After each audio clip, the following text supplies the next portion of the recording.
राष्ट्रीय उपभोक्ता अधिकार दिवस हर साल 24 दिसंबर को मनाया जाता है।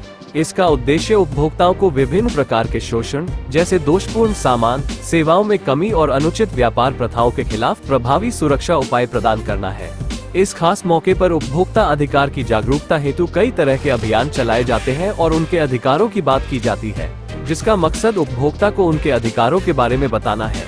एक उपभोक्ता होने के नाते हम सभी को कुछ अधिकार मिले हुए हैं, लेकिन बहुत सारे लोगों को इसकी जानकारी नहीं होती।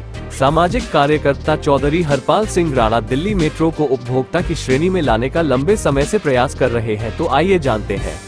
आज राष्ट्रीय उपभोक्ता दिवस है और इसी पर उपभोक्ताओं को लेकर तमाम तरह के जो सवाल उठते हैं, आखिर वो क्या सवाल हैं आप भी ज़रूर जानना चाहेंगे। वही आज हम इसी पर चर्चा करने वाले हैं कि आखिर जिस तरह से दिल्ली मेट्रो को लेकर तमाम सवाल उठते हैं कि आए दिन जो तमाम तरह की घटनाएं होती हैं, इस पर लोगों के जो प्रश्न चिन्ह लगातार उठते हैं। इसी को लेकर हम हमारे साथ सामाजिक कार्यकर्ता हरपाल सिंह राणा जी हैं, उनसे जानेंगे कि आखिर जिस तरह की घटनाएं लगातार आती हैं, तो कहीं ना कहीं इसमें कुछ अमेंडमेंट जो होने चाहिए वो किस तरह की प्रक्रिया रहेगी।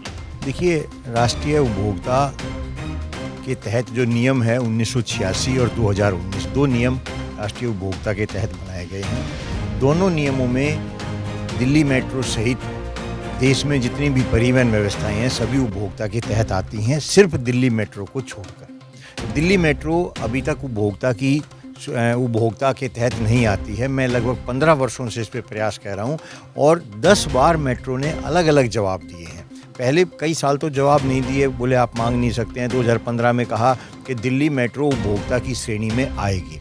17 में वो फिर अपने जवाब से पलटते हुए बोला नहीं आ सकती। 18 में फिर उन्होंने कहा कि दिल्ली मेट्रो को उपभोक्ता की श्रेणी में रखना विधायिका का कार्य है।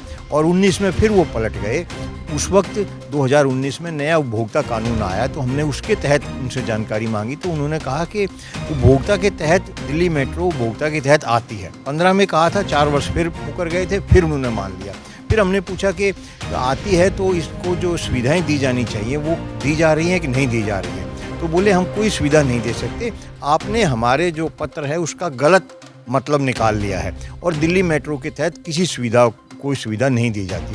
आज तक भी दिल्ली मेट्रो के तहत जो उपभोक्ता को सुविधा मिलनी चाहिए, सार्वजनिक सुविधा, जैसे हम पानी की बात करें, हम शौचालय की बात करें, इस तरह की कोई सुविधा नहीं दी जाती है। ये मेरे पास उपभोक्ता फोरम का एक पत्र है जिसमें किया है ऐसे यात्री उपभोक्ता की श्रेणी में आते हैं। हमने पूछा था कि रेल में मेट्रो में यात्रा करने वाली उपभोक्ता में आते हैं कि नहीं आते, उन्होंने कहा आते हैं। ये उपभोक्ता मतलब जो बस कश्मीरी गेट का इनका ये पर्सन है। और जो हम अन्य राज्यों की बात करें तो ये हैदराबाद का पत्र हमारे पास है, ये इसके बाद ये रेल जयपुर का पत्र हमारे पास है। जयपुर में ये सभी सुविधाएँ दी जा रही हैं और ये शौचालय पानी के तहत भी, और इसके अलावा भी अनेकों सुविधाएं वहाँ पर मेट्रो देता है। ये हमारे पास इसकी और बम्बई में दी जाती हैं, जयपुर में दी जाती हैं, लखनऊ में दी जाती हैं। ये सारी मेट्रो जो हैं देश में चलती हैं, सभी उपभोक्ता की श्रेणी में आती हैं और सभी ये उपभोक्ताओं को सुविधाएं दी जाती हैं, लेकिन दिल्ली मेट्रो नहीं दे रहा है। और सबसे बड़ी बात ये है कि अभी जो घटना हुई है जिसकी एक महिला का दुर्घटना में देहांत हो गया, वो एक विधवा महिला थी, उसके 2 बच्चे हैं और वो दोनों बच्चे अब अनाथ हैं और उनको भी सरकार के द्वारा मदद दी जाने की बात कह रही हैं। इसलिए हमने माननीय प्रधानमंत्री को एक पत्र लिखा है कि ये जो बात कही जा रही है मेट्रो के तहत, उपभोक्ता के तहत उस महिला को मदद मिलनी चाहिए उनके बच्चों को, जिससे कि उनका भी जीवन सही चल सके। सरकार हर एक दावे को धरातल पर उतारने की बात करती है, तो आपको क्या लगता है कि दिल्ली मेट्रो की जो सुविधाएं हैं, जो महिला की साड़ी फंसकर मौत हो गई, ये तो सरकार की बात है, ये सरकार को लागू करवानी चाहिए। सबसे बड़ी बात जो है वो ये है कि लोकसभा में भी जो भारत सरकार का परिवहन विभाग है वो ये लिख के दे चुका है कि दिल्ली मेट्रो, बहुत ही आश्चर्यचकित जवाब ये है, उन्होंने कहा अपनी तरफ से जवाब नहीं दे रहा है वो परिवहन मंत्रालय जो है, वो कह रहा है कि दिल्ली मेट्रो ऐसा कह रही है कि हम उपभोक्ता के तहत नहीं आती हैं। समस्त देश में जैसे सारी परिवहन व्यवस्थाएं उपभोक्ता के तहत आती हैं, दिल्ली मेट्रो भी आए, उस महिला को मदद मिले। अगर हम कहीं तक भी जाने के लिए तैयार हैं, उस महिला को मदद दिलवाने का प्रयास करेंगे और ये जिससे मेट्रो को भी एक उपभोक्ता की श्रेणी में लागू कराने के लिए प्रयास करेंगे। जी आपसे एक बहुत महत्वपूर्ण सवाल है ये है कि अगर इसको एक उपभोक्ता की श्रेणी में लिया जाता है तो इसमें क्या कुछ लाभ यात्रियों को होगा और क्या कुछ प्रक्रिया? ये ऐसे अनेकों विषय होते हैं।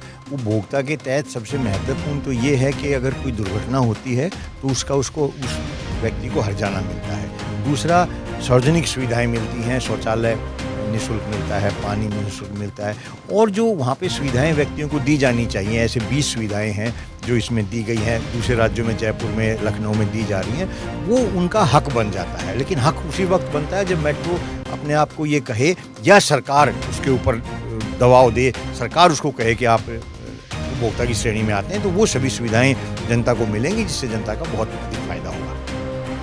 तो देश में तमाम तरह के जो न्याय संहिता है उसको लेकर के तमाम चर्चाएं जो लोकसभा राज्यसभा से जो 3 कानून जो पास हुए हैं उसी पर भी अब उपभोक्ता दिवस पर एक मांग उठी है, जिसको लेकर तमाम मेट्रो में जो सुविधाएं हैं वो दिल्ली मेट्रो में भी इस तरह की सुविधाएं उपलब्ध कराई जाए और दिल्ली मेट्रो को उपभोक्ता की श्रेणी में लिया जाए, ये कहना है सामाजिक कार्यकर्ता हरपाल सिंह राणा जी का।